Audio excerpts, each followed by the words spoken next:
সুপ্রিয় শিক্ষার্থীরা, তোমরা সবাই কেমন আছো? সবাই অনেক অনেক ভালো আছো। তোমরা যারা আগামী বছরের অর্থাৎ 2024 সালের এইচএসসি পরীক্ষায় অংশগ্রহণ করবে, তোমাদের সমাজবিজ্ঞান বিষয়ের প্রথম পত্র ও দ্বিতীয় পত্রের মানবন্টন এবং সংক্ষিপ্ত সিলেবাস নিয়ে আমরা আজকের ভিডিওতে বিস্তারিত জানার চেষ্টা করব। শুরু করার আগে সবার কাছে ছোট্ট একটা রিকোয়েস্ট করছি, যারা এখনও আমাদের চ্যানেলটিকে সাবস্ক্রাইব করনি তারা এখনই সাবস্ক্রাইব করে রাখো, তাহলে ভবিষ্যতে তোমাদের জন্য প্রয়োজনীয় সকল শিক্ষণীয় আপডেট, সকল পরামর্শ সবার আগে পেয়ে যাবে। তাহলে আমরা দেরি না করে এখন মূল টপিকে চলে যাচ্ছি। প্রথমেই আমরা জানব সমাজবিজ্ঞান প্রথম পত্র ও দ্বিতীয় পত্র বিষয়ের পূর্ণাঙ্গ মান বন্টন। এইচএসসি 2024 বিষয় সমাজবিজ্ঞান মান বন্টন। তোমরা জানো যে সমাজবিজ্ঞান প্রথম পত্র ও দ্বিতীয় পত্রের মান বন্টন একই, এজন্য আমরা দুইটা একসাথে দেখিয়ে দিচ্ছি। মান বন্টনে থাকছে সৃজনশীল এবং নৈর্ভিত্তিক। তোমরা অবশ্যই জানো যে সমাজবিজ্ঞান বিষয়ে কোনো ব্যবহারিক নেই, এজন্য সৃজনশীল এবং নৈর্ভিত্তিকের পরীক্ষা হবে। সৃজনশীলের মধ্যে থাকবে 11টা সৃজনশীল প্রশ্ন দেওয়া থাকবে, তার মধ্যে 60টি প্রশ্নের উত্তর দিতে হবে, 70 নম্বর। এই ক্ষেত্রে কোনো বিভাজন থাকবে না, অর্থাৎ ক বিভাগ থেকে 2টি, খ বিভাগ থেকে 2টি, এরকম কোনো শর্ত দেওয়া থাকবে না। প্রশ্নে দেয়া 11টি সৃজনশীল থেকে যে কোনো 7টি প্রশ্নের উত্তর দিলেই হয়ে যাবে, ঠিক আছে। এরপর থাকছে নৈর্ভিত্তিক। 30টি নৈর্ভিত্তিকের মধ্যে 30টি নৈর্ভিত্তিকের উত্তর দিতে হবে 30 নম্বর। এই টোটাল 100 নম্বরের পরীক্ষা হবে। এখন যদি আমরা সময়ের ব্যাপারে কথা বলি, তাহলে সৃজনশীল 60টা সৃজনশীলের জন্য সময় দেওয়া হবে 2 ঘন্টা 30 মিনিট এবং নৈর্ভিত্তিক 30টা নৈর্ভিত্তিকের জন্য সময় দেওয়া হবে 30 মিনিট। এই টোটাল 3 ঘন্টার পরীক্ষা নেওয়া হবে। আমরা সমাজবিজ্ঞান বিষয়ের প্রথম পত্র ও দ্বিতীয় পত্রের পূর্ণাঙ্গ মান বন্টন জানলাম। এখন আমরা চলে যাব সরাসরি সংক্ষিপ্ত সিলেবাসে। কোভিড-19 প্রেক্ষিতে 2024 সালের এইচএসসি পরীক্ষার পাঠ্যসূচি বিষয় সমাজবিজ্ঞান পত্র প্রথম, বিষয় কোড 117। আমরা দেখে নিই কোন কোন অধ্যায়গুলো পড়তে হবে। প্রথমেই রয়েছে প্রথম অধ্যায় সমাজবিজ্ঞানের উৎপত্তি ও বিকাশ। এই অধ্যায়টা পুরোটাই পড়তে হবে। তারপর রয়েছে চতুর্থ অধ্যায় সমাজবিজ্ঞানের মৌল প্রত্যয়। এই অধ্যায়টি হচ্ছে আংশিক। আমরা জেনে নিই কোন কোন পাঠগুলো পড়তে হবে। প্রথমেই রয়েছে সমাজের ধারণা, সমাজের বৈশিষ্ট্য ও কার্যাবলী, সমাজ বিবর্তনের ধারা, বিভিন্ন সমাজের তুলনা, সংস্কৃতি ও সভ্যতার ধারণা, সংস্কৃতি ও সভ্যতার পারস্পরিক সম্পর্ক, সভ্যতা ও সংস্কৃতির ধরন, দল, সংঘ এবং সম্প্রদায়ের ধারণা ও শ্রেণীবিভাগ, দল, সংঘ, সম্প্রদায় এবং সমাজের মধ্যে পারস্পরিক সম্পর্ক, প্রতিষ্ঠানের ধারণা, বৈশিষ্ট্য, উৎপত্তি, শ্রেণীবিভাগ, প্রথা, লোকাচার ও লোকরীতির ধারণা এবং এদের মধ্যে সম্পর্ক, সমাজ কাঠামো এবং সামাজিক স্তর বিন্যাসের ধারণা, বৈশিষ্ট্য এবং পারস্পরিক সম্পর্ক, সামাজিক নিয়ন্ত্রণের ধারণা, সামাজিক নিয়ন্ত্রণের বাহনসমূহ। এরপর রয়েছে পঞ্চম অধ্যায় সামাজিক প্রতিষ্ঠান। এই অধ্যায় পুরোটাই পড়তে হবে। তারপর রয়েছে ষষ্ঠ অধ্যায় সমাজ জীবনে প্রভাব বিস্তারকারী উপাদান।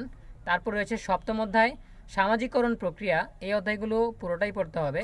তারপর রয়েছে অষ্টম অধ্যায় সামাজিক স্তর বিন্যাস ও অসমতা। এই অধ্যায়টি আংশিক রয়েছে। কোন কোন পাঠগুলো পড়তে হবে আমরা বলে দিচ্ছি।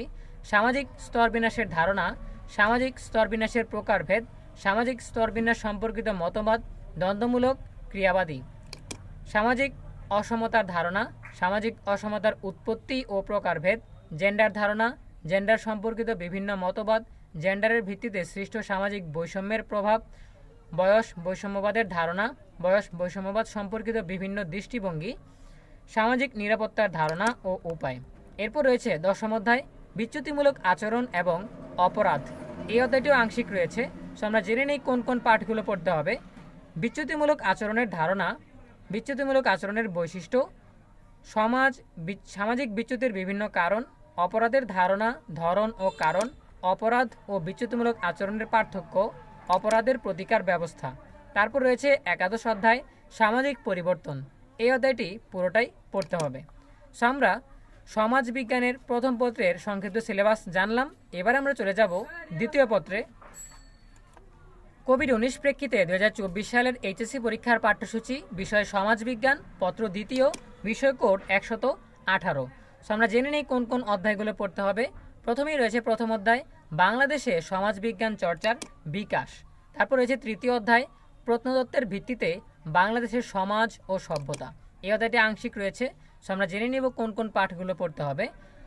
প্রত্নতত্ত্বের ধারণা ও এর উৎস, প্রত্নতত্ত্বের সময়কালের ভিত্তিতে সমাজের শ্রেণীবিভাগ, প্রাচীন প্রস্তর যুগ, সমাজ ও সভ্যতার বিকাশে প্রাচীন প্রস্তর যুগের প্রভাব, নব্য প্রস্তর যুগ, সমাজ ও সভ্যতার বিকাশে নব্যপ্রস্তর যুগের প্রভাব, তাম্র, ব্রোঞ্জ ও লৌহ যুগ, সমাজ ও সভ্যতার বিকাশে তাম্র ও ব্রোঞ্জ যুগের প্রভাব, সমাজ ও সভ্যতার বিকাশে লৌহ যুগের প্রভাব, সিন্ধু সভ্যতা, বাংলাদেশের সমাজ ও সভ্যতার বিকাশে সিন্ধু সভ্যতার অবদান, বাংলাদেশের সমাজ ও সভ্যতার বিকাশে গুরুত্বপূর্ণ প্রত্নস্থানের অবদান, পাহাড়পুর বিহার, ময়নামতি। এরপর রয়েছে চতুর্থ অধ্যায়, বাংলাদেশের নৃগোষ্ঠীর জীবনধারা।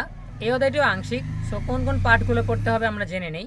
নৃগোষ্ঠীর ধারণা ও প্রকৃতি, বাংলাদেশের নৃগোষ্ঠীসমূহের ছক, বাংলাদেশের কয়েকটি নৃগোষ্ঠীর উৎপত্তি, বসবাস এবং নরগোষ্ঠীগত পরিচয় এবং সামাজিক ও সাংস্কৃতিক জীবনধারা, চাকমা, গারো, সাঁওতাল, মণিপুরী।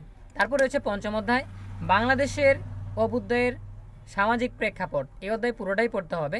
তারপর রয়েছে ষষ্ঠ অধ্যায়, বাংলাদেশের গ্রামীণ ও শহুরে সমাজ। এই অধ্যায়টি আংশিক রয়েছে, সো আমরা দেখে নিই কোন কোন পাঠগুলো পড়তে হবে। বাংলাদেশের গ্রামীণ সমাজের ধারণা ও প্রকৃতি, বাংলাদেশের শহুরে সমাজের ধারণা ও প্রকৃতি, বাংলাদেশের গ্রাম ও শহর সমাজের তুলনা, আর্থসামাজিক, সাংস্কৃতিক, শিক্ষা, বাংলাদেশের গ্রাম ও শহরের স্তরবিন্যাসের ধারা ও প্রকৃতি, বাংলাদেশের গ্রাম সমাজ, ভূমি, শিক্ষা, জেন্ডার, বংশমর্যাদা ও শহর সমাজ, সম্পত্তি, শিক্ষা, পেশা, জেন্ডার এর ক্ষমতা কাঠামোর প্রকৃতি, বাংলাদেশের গ্রাম ও শহরের সমাজের আন্তঃসম্পর্ক এবং পরিবর্তনের ধারা, বাংলাদেশের গ্রাম ও শহরের রীতিনীতি, সংস্কার, বিশ্বাস ও মূল্যবোধ। এরপর রয়েছে নবম অধ্যায়, বাংলাদেশের সামাজিক সমস্যা ও প্রতিকারের উপায়। এই অধ্যায়টিও আংশিক, সো কোন কোন পাঠগুলো পড়তে হবে আমরা জেনে নিই। সামাজিক সমস্যার ধারণা, বাংলাদেশের জনসংখ্যার সমস্যার ধারণা, কারণ, প্রভাব এবং প্রতিকার, বাংলাদেশের নিরক্ষরতা সমস্যার ধারণা, কারণ, প্রভাব ও প্রতিকার, বাংলাদেশের বেকারত্বের ধারণা, কারণ, প্রভাব ও প্রতিকার, বাংলাদেশের মাদকাসক্তি সমস্যার ধারণা, কারণ, প্রভাব এবং প্রতিকার, বাংলাদেশের নারীর সামাজিক নিরাপত্তাজনিত সমস্যার ধারণা, কারণ, প্রভাব ও প্রতিকার, যৌন নিপীড়ন, কর্মজীবী নারীর সমস্যা, বাংলাদেশের বার্ধক্য সমস্যার ধারণা, কারণ ও প্রভাব, বাংলাদেশের জঙ্গিবাদের ধারণা, কারণ ও প্রভাব, বাংলাদেশের বিভিন্ন পরিবেশগত সমস্যার ধারণা, কারণ, প্রভাব ও প্রতিরোধ প্রতিকার, বায়ু দূষণ, শব্দ দূষণ, জলবায়ু পরিবর্তনজনিত দুর্যোগ এবং সৃষ্ট সমস্যা, সামাজিক উন্নয়নের ধারণা, সরকারি ও বেসরকারি সংস্থার ধারণা, সামাজিক উন্নয়নে সরকারি সংস্থার ভূমিকা, সামাজিক উন্নয়নে বেসরকারি সংস্থার ভূমিকা। এই ছিল সমাজবিজ্ঞান দ্বিতীয় পত্র বিষয়ের সংক্ষিপ্ত সিলেবাস। সো আমরা আজকের ভিডিওতে সমাজবিজ্ঞান প্রথম পত্র ও দ্বিতীয় পত্র বিষয়ের পূর্ণাঙ্গ মান বন্টন এবং সংক্ষিপ্ত সিলেবাস জানলাম। ধারাবাহিকভাবে আমরা প্রত্যেকটা বিষয়ের মান বন্টন এবং সংক্ষিপ্ত সিলেবাস নিয়ে আলোচনা করার চেষ্টা করছি। আশা করি ভিডিওগুলো তোমাদের উপকারে আসবে। সো দেখা হবে পরবর্তী বিষয়ের সিলেবাস এবং মান বন্টনের ভিডিওতে। সেই পর্যন্ত সবাই ভালো থাকো, সুস্থ থাকো, নিরাপদে থাকো। সকলের জন্য রইল অনেক অনেক শুভকামনা। ধন্যবাদ সবাইকে।